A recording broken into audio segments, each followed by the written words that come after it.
Hello, আসসালামু আলাইকুম রহমতুল্লাহি বারাকাতু। আমি মোহাম্মদ ডক্টর ইউনুস বলতেছিলাম, বাংলাদেশ থেকে প্রধান উপদেষ্টা। কে বলছেন? ওয়ালাইকুম আসসালাম রাহমাতুল্লাহি ওয়া বারাকাতু।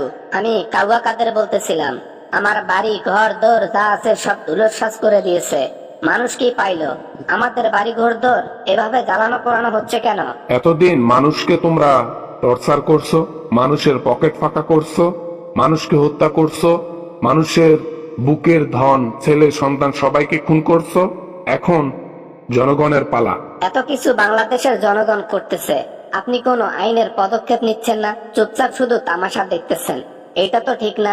আইন বলে কিন্তু একটা ব্যাপার থাকে, আপনারা কিন্তু আইন ভঙ্গ করতেছেন। 5ই আগস্ট তার 2-4 দিন 5 দিন 10 দিন আগের যে ছাত্রগুলোদেরকে গুলি করে মারলা, ওইটাকে আইন ভঙ্গ বলে না?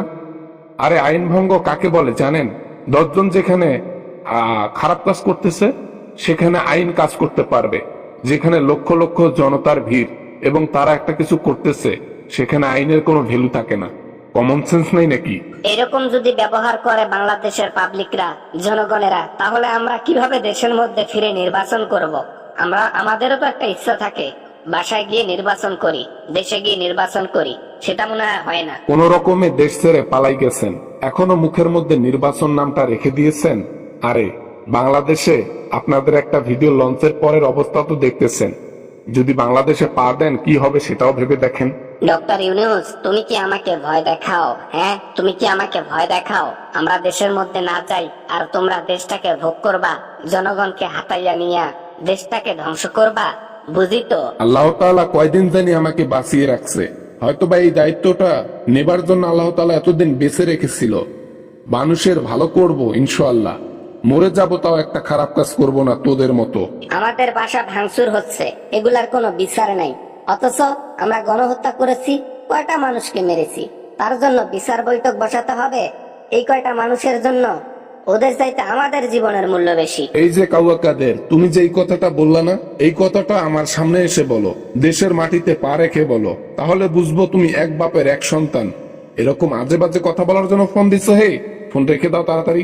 না, ফোন রেখে দেব না। আমাদের বাড়ি ঘরদর কেন ভাঙা হলো? আমাদের বাড়ি ঘরদর কেন ধ্বংস করে দেওয়া হলো, ধুলোসাৎ করে দেওয়া হলো? কেন আমাদের সম্পদকে নষ্ট করা হচ্ছে?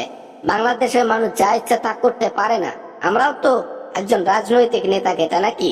এইসব তো অন্যায় কাজ। এজ এ বাংলাদেশের জনগণ হিসেবে এই কাজগুলো আরো অনেক আগে করা উচিত ছিল। এরা তো দেরি করে করতেছে। ওদের জায়গায় আমি থাকলে আমি আরো আগে করতাম।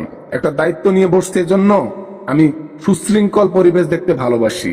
আর এখানে রইল জনগণ এবং আপনার আইনের কথা। আপনার আইন তখন কোথায় গিয়েছিল যখন হাজার হাজার স্টুডেন্টকে হত্যা করলেন, মানুষকে কষ্ট দিলেন, হ্যাঁ, গুলি করলেন? মনে হারাই গেছে সব? ফালতু লোক কোথাকার।